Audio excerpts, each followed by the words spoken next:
Hello and welcome to the new season of the Drawn and Redrawn, the Making of India's Internal Boundaries podcast. This is a part of a larger India State Stories project that explores the evolution of India's political and administrative boundaries. This project is an undertaking by the Centre for Legislative Education and Research at Flame University in Pune. In this new season, we embark on a journey through the fascinating histories and narratives of each Indian state and union territories, exploring the pivotal events, influential personalities, and societal transformations that have shaped the subcontinent. In the 19th episode, we learn about the history of the formation of Manipur state. This episode is based on a corresponding article written by our team at India State Stories. These articles have been converted to audio conversations with the help of Google's Notebook LM. You can find the relevant article link in the show notes. Now, let's dive into the conversation. Today, we are opening a file that, I have to say, really challenges every single assumption we might have about how a state is made. We're looking at Manipur, and before we even start, I have to confess my mental map of this region was way too simple. It's a common mistake. I thought we were going to talk about a border drawn in 1947, maybe some reorganization in the 70s, but looking at the research, this isn't a story about some modern administrative decision. Yeah. It's an epic. It really is an epic. And you're so right to throw out the standard timeline. Yeah. Usually when we talk about Indian states, we start with the British Raj or independence. But with Manipur, if you start in 1947, you're walking into the movie during the third act. Right. You've missed the whole plot. You can't understand the headlines today or even the map itself without going way, way back. And by that, I mean ancient history. That was the first thing in the notes that just made me do a complete double take. The source material mentions the year 33 CE. I mean, we're usually dealing with the 19th century, but 33 CE, that's Roman Empire times. Exactly. That is the date that's associated with the reign of King Pakhangba. Pakhangba. Yeah. And this is where the political heartbeat of the region really begins. Before him, the Imphal Valley was a collection of scattered principalities, different clans, different chiefs. Right. Pakhangba is the figure who starts the process of unifying them. It's the shift from these small tribal chieftainships to a consolidated sort of feudal state. And this isn't just guesswork, right? We're not just looking at pottery shards or oral legends. They actually kept records. Oh, they did. And this is one of the things that makes Manipur so unique in the region. They have the Chiterel Kumbaba. The Royal Chronicle. The Royal Chronicle of Manipur, yeah. It's this meticulous, continuous record of the kings, the economy, the wars. It documents the whole evolution of the state right through the modern era. So, okay, we've established this is not a creation of the British or the modern Indian government. This is a sovereign entity with its own distinct civilization that's existed for nearly 2,000 years. But geography is destiny, isn't it? Manipur is sitting right at this crossroads. It's the gateway between the Indian subcontinent and Southeast Asia. And being a gateway is great for trade, but it is terrible for security. And in the 19th century, that location turned Manipur into a battleground. This brings us to a phrase in the history books that sounds, absolutely terrifying. The 7 years devastation. Or, in the local language, Chahi Terik Kantaka. What actually happened there? Because devastation sounds like a lot more than just a lost battle. It was apocalyptic for the region. Starting in 1819, the Burmese Empire was in this aggressive, expansionist phase. They overran Manipur. But they didn't just occupy it, they dismantled it. How so? The sources indicate that the Burmese army forcibly relocated huge numbers of Manipuris to Burma. They essentially depopulated the valley. So it wasn't just a conquest, it was an erasure. Effectively, yes. The entire social structure just collapsed. The fields were empty. And this is where the story shifts from a local tragedy to a global imperial chess game. Oh. You have the British East India Company sitting next door in Assam and Bengal. They're looking at this map, seeing the Burmese Empire expanding right up to their doorstep, and they get very, very nervous. The classic enemy of my enemy is my friend scenario. Precisely. The British realized they couldn't have a strong Burmese presence threatening their territories. So in 1824, they declared war, the First Anglo-Burmese War. But they needed a local partner. A local proxy, yeah. They found a Manipuri prince in exile, Gambhir Singh. They funded him, gave him arms to raise something called the Manipur Levy, and basically said, go retake your country. And he did. Yeah. Gambhir Singh and his levy pushed the Burmese out. Yeah. This feels like the hero moment. It should be. But, and this is where the theme of drawn and redrawn really hits hard. When the dust settled, the map didn't look the same. We get the Treaty of Yandabo in 1826. The Treaty of Yandabo is a masterclass in colonial map-making. And by that, I mean drawing lines that suit the empire, regardless of the reality on the ground. Right. The Burmese ceded large parts of northeast India. Manipur was restored to Gambhir Singh as a sovereign state. But there was a catch. There's always a catch at the British Empire. The catch was the Kabul Valley. It's this fertile strip of land on the eastern border. Historically, the Manipur kings claimed it, but the British, wanting to appease the Burmese and secure a stable border, just decided to hand the Kabul Valley over to Burma. So they gave away land that belonged to their ally, just to keep their enemy quiet. That is exactly what happened. And it sets this precedent that just haunts the region. Boundaries being determined by distant powers, whether in Calcutta or London, often ignoring the people actually living there. And for the next few decades, the British just treat Manipur as a buffer state. Exactly. They didn't want to rule it directly. They just wanted a friendly shield between them and Burma. Until the shield started cracking. Fast forward to 1890 and things get very Game of Thrones. It does. Palace coups, family betrayals. A really chaotic time. There was a coup involving the royals, specifically centering on a figure named Senapati Tikendra Singh. Right. The British government of India looked at the new power dynamics and, well, they didn't like them. They ordered Tikendrajit's removal. And they sent the chief commissioner of Assam, Mr. Quinton, to enforce this, essentially marching into a sovereign capital to arrest a leader. Which was just a spectacular miscalculation. The Manipurists resisted what they saw as a violation of their sovereignty. In the chaos that followed, Mr. Quinton and several other high-ranking British officers were captured and executed. You can just imagine how that went down in London. You do not execute a chief commissioner and get away with it in 1891. No. The empire struck back with overwhelming force. This triggered the Anglo-Manipur War of 1891. The British conquered the state. They publicly hanged Tikendrajit. But here's the fascinating nuance. They still didn't annex Manipur into British India. Right. That seems so odd. They won the war. They controlled the territory. Why not just paint the map pink and make it part of Assam? They opted for indirect rule. They made it an 11-salute princely state. They put a minor, a young boy named Chirachan Singh, on the throne to ensure he be pliable, but they kept the structure of a kingdom. But this period, the late colonial period, is crucial for another reason. It's when the demographics really started to shift. You're talking about the migration into the hills. Yes. The sources note that during this period of British oversight, there was a significant migration of Kuki communities into the region. The British actually encouraged this in many ways. They saw the Kukis as a martial race that could act as a buffer against other raiding tribes in the hills. So let's just pause and look at the map around, say, the turn of the 20th century. You have the Meiteis, traditionally in the fertile Imphal Valley. You have Naga tribes in the northern hills. And now you have a significant Kuki population moving into the southern and surrounding hills. Exactly. It's like a concentric circle of geography and ethnicity.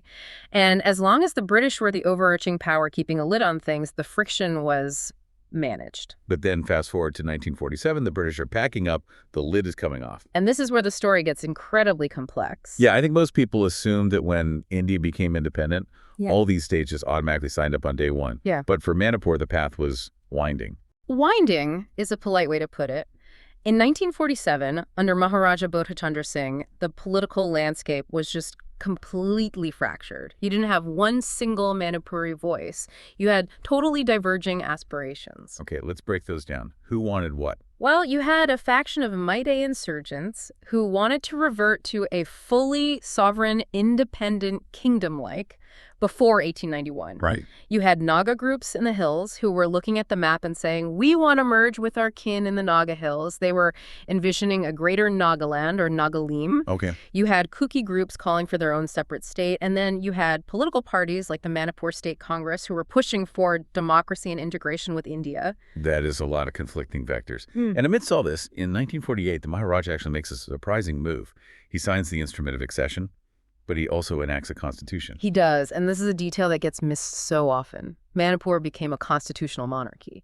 They had the Manipur State Constitution Act of 1947. They held elections. For a brief window, they had a functioning legislature, a democratic experiment completely separate from the Indian Constitution. But New Delhi was watching.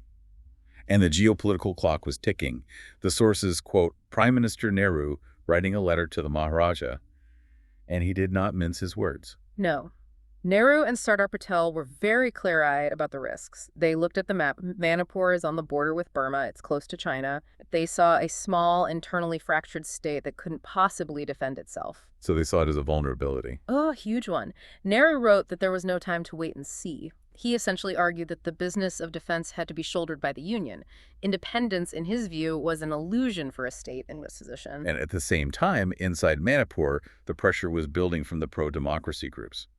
The Manipur State Congress launched a satyagraha. Exactly, demanding full integration. So you have pressure from the prime minister and you have pressure from the streets of Imphal. Which leads us to the Shillong Summit in September 1949.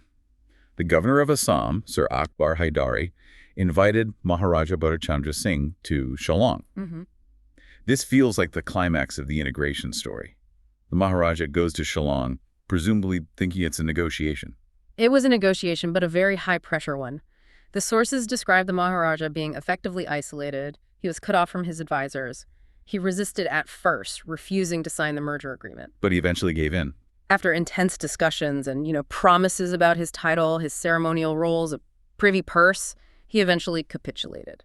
And so, on September 21st, 1949, he signs. And on October 15th, Manipur officially becomes a chief commissioner's province within the Union of India. And that's the end of the monarchy. It's the beginning of Manipur's life as an administrative unit of India. But, and this is a huge but, it wasn't full statehood. In fact, for the people of Manipur, it seems like the next 20 years were incredibly frustrating. It felt like they'd been downgraded. It was a significant downgrade in status. Imagine going from this ancient kingdom, then a constitutional monarchy, to something called a Part C state. Part C just sounds like a bad grade. What did that actually mean on the ground? It meant they were under direct central administration. The chief commissioner was an appointee from New Delhi. The people lost their legislative assembly. So they traded a king for a bureaucrat. Pretty much. And even when the status was changed to a union territory in 1956, they still only got a territorial council with very limited powers. It feels like this slow drip of autonomy. The locals just wanted a voice. They wanted what every other major state in India had, a fully elected legislative assembly. And this frustration built up for 2 decades. And then in the late 60s, things got volatile again. What happened? This time, it was triggered by land rights. In 1967, the local legislature tried to pass the Manipur Hill Areas Acquisition of Chiefs' Rights Act. The government wanted to acquire land rights from local chiefs. But in the hill areas, among the Kukis and Nagas, land isn't just property. It's identity. It's the source of a chief's power. So touching land rights was like touching the third rail of tribal politics. Exactly. It sparked massive protests. The instability got so high that New Delhi had to impose president's rule in 1969. But that crisis made one thing clear. The current system wasn't working. The demand for statehood could no longer be ignored. Correct. And finally, the dam broke. In December 1971, Parliament passed the Northeastern Areas Reorganization Act. And on January 21st, 1972, Manipur was finally inaugurated as a full-fledged state. What a journey. From ancient kingdom to British protectorate to Part C state to Union territory and finally a state. It took 25 years after independence to get there. So in 1972, the external boundary is settled. Manipur is a state. But the story of drawing and redrawing doesn't stop. It just moves inward to the internal map. This is where we see how administrative lines really start to define identity. In 1972, there were only 5 districts. Today, there are 16. Right. But look at 1983 that year, saw a very significant renaming of those districts. Yes, I noticed that. Originally, they had these very bureaucratic names: Manipur North, Manipur South, Manipur West. Very functional, very dry. But in 83, they changed them. Manipur North became Senapati, Manipur South became Churachandpur, Manipur West, Tamenglong, and Manipur East, Ukhrul. Why does that matter so much? A name is just a name, isn't it? Names are never just names in a region like this. By adopting these specific names, the state was acknowledging the local identities, the specific tribal dominance in those areas. Ah, I see. It solidified the hill versus valley distinction right there on the administrative map. It effectively drew ethnic circles. And that distinction, hill versus valley, seems to be the fault line for so much of the modern conflict. The sources lay it out so clearly. The Imphal Valley is predominantly Hindu Meitei, and the hills are predominantly Christian Kuki and Naga. That is the fundamental geographic and demographic divide. And the laws reinforce this. The hill areas have specific protections that prevent valley people from buying land there, but not the other way around. Correct. Hill people can buy land in the valley. This asymmetry creates a deep sense of grievance on the mighty side who feel hemmed in. Meanwhile, the hill tribes fear that if those protections are removed, they'll be overwhelmed. And over the decades, these groups aren't just living side by side, there's intense competition. Competition for land, for resources, and for political recognition. The sources note significant growth and redistribution of the Kuki-Chin population in the hill districts since the 1980s, which, changes the local balance of power. Which brings us to the recent crisis mentioned in the article, the 2023 conflict. It's a difficult topic, but we have to look at what the sources say was the specific trigger. According to the source, the 2023 violence was triggered by a court order. The High Court directed the state government to consider granting Scheduled Tribe status, or ST status, to the Mighty community. And for the listener, why is that specific status, ST, so explosive? Because ST status is the key to land rights in the hills. The Kuki communities feared that if the Mighties got ST status, they would be able to buy land in the hills, threatening what they see as their ancestral domains. And that anxiety, combined with all this deep-rooted historical mistrust, just spilled over. It spilled over into terrible violence, significant loss of life, huge displacement. But if we connect this to the bigger picture, this isn't an isolated event. No, it can't be. It's the latest chapter in that long, long history of competition for land or status that we've been tracing since the colonial era. Every time you redraw a line or redefine a category, you shift the balance of power. And that almost always leads to friction. Yes. So what does this all mean for us? We started with King Pakanga in 33 CE, went through the Burmese invasion, the British drawing lines on a map, the struggle for integration, and now these internal district battles. I think it tells us that state formation isn't a one-time event. You don't just sign a treaty in 1949 or pass an act in 1972 and say, okay, we're done. Right. Manicore's story shows that a state is a constantly evolving relationship between different people, the land they live on, and the power structures above them. It's a living history. The lines on the map might look static when you open an atlas, but on the ground, they are incredibly dynamic. Absolutely. We tend to think of boundaries as things that separate us from them. But in Manipur, the lines have been drawn and redrawn so many times by kings, by colonizers, by bureaucrats, and by insurgents. It really makes you think about the ghosts of those map makers. Ganbir Singh, Mr. Quinton, the officials in Shillong. It does. And if I can leave you with one final thought, how much of the conflict we see in the headlines today is actually a ghost of a line drawn on a map 100 or 200 years ago? Are we fighting over the present, or are we still fighting over the decisions of the past? Because in Manipur, the past isn't just a memory, it's the geography everyone is walking on today. That is something to really think about. The past is never really past. Thank you so much for guiding us through this complex, fascinating history. My pleasure. And thank you to you, our listener, for joining us on this journey. Remember, this is just one part of the India State Stories project. Make sure to check the show notes for the original article to get all the details we couldn't fit in. We'll be back soon with another state and another story. Until then, keep exploring.